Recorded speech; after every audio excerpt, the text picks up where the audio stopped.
પશ્ચિમ કચ્છ ભુજ પોલીસના માર્ગદર્શન હેઠળ લોકલ ક્રાઇમ બ્રાન્ચ તથા પેરોલ ફરલો સ્ક્વોડ દ્વારા રાજસ્થાન, હરિયાણા અને મધ્યપ્રદેશ રાજ્યમાં નાસ્તા ફરતા આરોપીઓને ઝડપી પાડવા માટે અલગ અલગ ટીમોની રચના કરવામાં આવી હતી.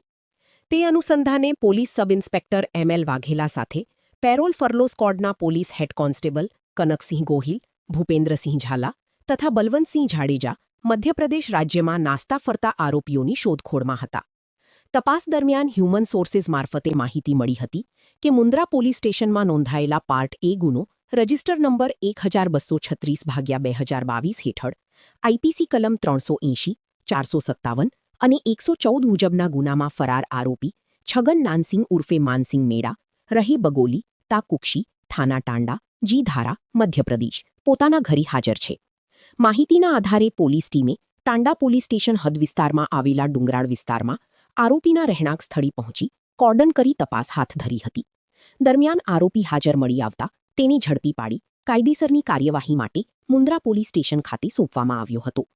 આ સમગ્ર કામગીરીમાં પોલીસ સબ ઇન્સ્પેક્ટર એમ.એલ.